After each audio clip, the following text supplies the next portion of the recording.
నమస్తే, welcome to Suman TV. భార్యాభర్తల మధ్య సఖ్యత లేక విడాకులకి అప్లై చేసుకోవడం అయితే జరుగుతుంటుంది. కానీ ఇక్కడ ఒక ఇంపార్టెంట్ విషయం, భర్త కావచ్చు లేకపోతే భార్య కావచ్చు, ఈ మధ్య విపరీతంగా పెరుగుతున్న సోషల్ మీడియాలో ఫేస్బుక్లో లేకపోతే వాట్సాప్లో, ఇన్స్టాలో ఎవరైతే తన సహచరి భార్య కావచ్చు, భర్త కావచ్చు, వాళ్ళ మీద పోస్టులు పెట్టడం, అంటే వాళ్ళని విమర్శించడం కావచ్చు, వాళ్ళతో పర్సనల్గా దిగిన ఫొటోస్ కావచ్చు, అన్నిటికీ మించి వాళ్ళ ఫ్రెండ్స్కి సంబంధిత వాయిస్ రికార్డులు కావచ్చు, లేకపోతే మెసేజ్లు, ఫోటోలు ఇవన్నీ కూడా షేర్ చేస్తూ ఉంటారు. వీటి మీద నిజంగా సహచరి ఎవరైతే ఉన్నారో తన పార్ట్నరు కొన్ని సందర్భాల్లో సూసైడ్ కూడా చేసుకున్న సందర్భాలు మనం చూస్తున్నాం. అయితే ఇటువంటి సందర్భాల్లో ఎవరైతే పార్టీ ఉన్నారో, ఇబ్బంది పడ్డ పార్టీ, లాయర్ని ఎట్లా సంప్రదించాలి, అట్లాగే ఏ విషయాల మీద, ఏ సెక్షన్ల మీద కేసులు వేయచ్చు, వీటిపై మాట్లాడదాం. ప్రస్తుతం మనతో పాటు ఉన్నారు one of the top most divorce expert పూజారి నాగేశ్వరరావు గారు. నాగేశ్వరరావు గారు నమస్తే అండి. సార్, ఎంత చండాలమైన మెసేజ్ చూశానంటే, నిన్నటి వరకు తన భార్య, అంటే చట్ట ప్రకారం ఇద్దరు కలిసే ఉన్నారు, వాళ్ళ ఒక సఖ్యత లేక విడాకులకైతే అప్లై చేసుకోవడం జరిగింది.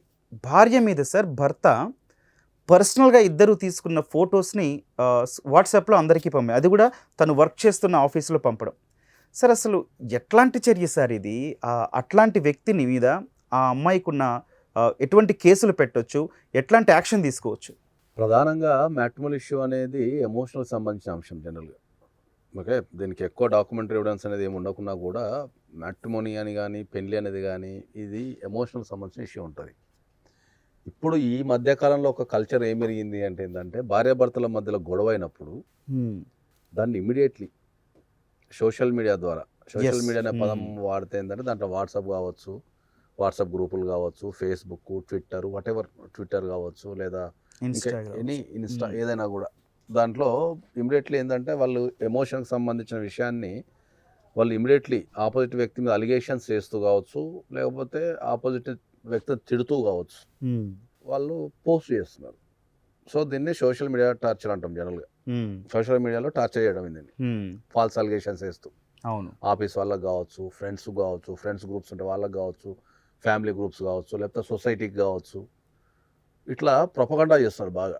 అవును. సో ఈ మధ్యకాలంలో దీనిపైన ఏంటంటే Delhi high court plus Patna high court కూడా చాలా స్పష్టంగా తీర్పులు ఇచ్చినాయి. ఏంటంటే ఈ సోషల్ మీడియాలో డిఫమేషన్ చేయటం కానీ, ఫాల్స్ అలిగేషన్స్ని స్ప్రెడ్ చేయటం కానీ, లేకపోతే ఇది పబ్లిక్లో తిట్టడం కానీ, పబ్లిక్ అంటే ఏంటంటే ఆ ఇద్దరు తప్ప ఇంకా మిగతా ఎవరున్నా పబ్లిక్ కిందకి వస్తుంది. ఓకే, పబ్లిక్ అనే పదం ఇక్కడ ఎస్పెషల్లీ కనుక మనం నిర్వచిస్తే వాళ్ళ కూడా తిట్టడం కానీ ఇదంతా క్రుయాలిటీ కిందకి వస్తుందని చాలా స్పష్టంగా చెప్పారు.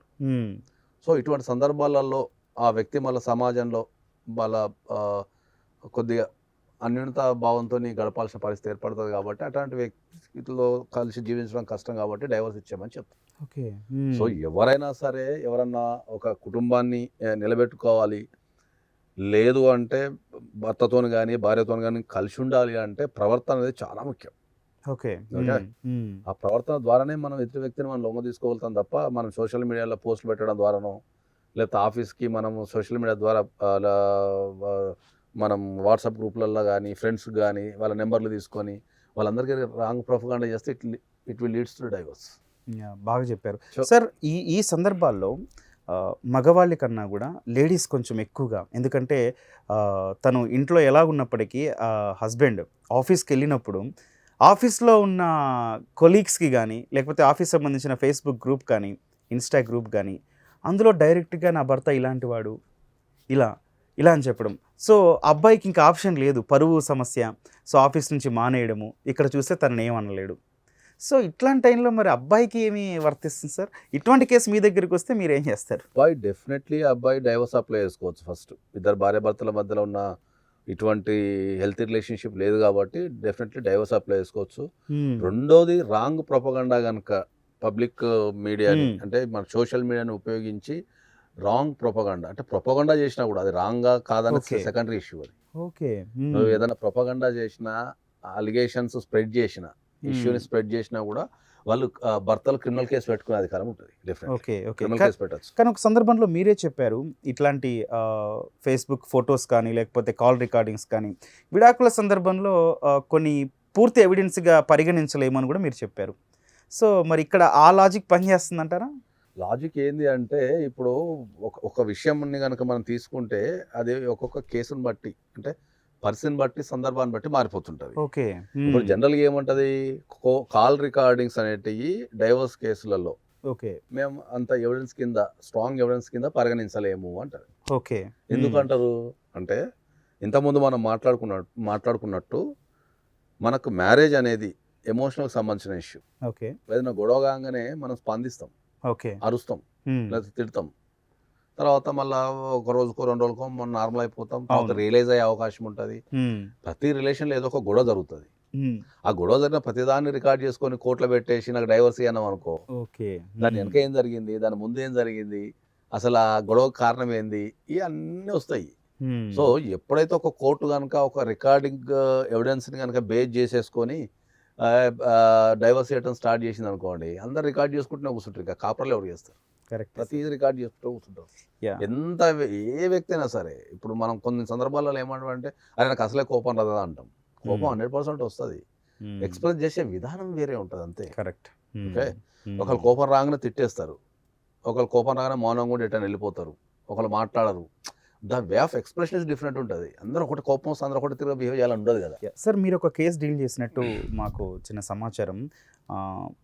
భార్య భర్తని తిడుతూ వరుసగా వాట్సాప్ స్టేటస్లు పెట్టుకోవడము, మళ్ళీ దాన్ని ఇట్లా చేయడము, ఆ కేసు మీ దగ్గరికి వచ్చినప్పుడు మీరు భర్త తరపున వాదించి చాలా తక్కువ పీరియడ్లో విడాకులు ఇప్పించారని చెప్పి తెలిసింది. ఏంటి సార్ ఆ కేసు ఏంటి, ఎట్లా ఇప్పించగలిగారు? మనకు ప్రధానంగా ఏంటంటే దీంట్లో 2 అంశాలు ఉంటాయి. ఒకటి డైవోర్స్ కేసు అనేది ఇండియాలో బాగా పెరిగిపోయింది కాబట్టి మనకు బాగా లాంగ్ అంటే ఒక్కొక్క కేసు 3 to 4 years, యావరేజ్గా 4 years పడుతుంది ఇండియాలో డైవోర్స్ కేసు. ఎస్పెషల్లీ 4 years పడుతుంది. ఒక 4 years పీరియడ్ అనేది వాళ్ళ లైఫ్లో, ఎందుకంటే వాళ్ళు అప్పుడే 25 వరకు చదువుకొని అప్పుడే జాబ్ చేస్తారు. 25 నుంచి 35 మధ్యలో వీళ్ళు పెళ్లి చేసుకొని ఈ కోర్టుకు వచ్చే డైవర్స్ కోసం కోర్టుకు వచ్చే పరిస్థితి ఉంటుంది. వాళ్ళకి అది పీక్ ఏజ్. అది అవును. ఆ ఏజ్లో వీళ్ళు కోర్టు చుట్టూ తిరుగుకుంటా, అడ్వకేట్ ఆఫీస్ చుట్టూ తిరుగుకుంటుంటే వాళ్ళకి వర్కౌట్ కాదు.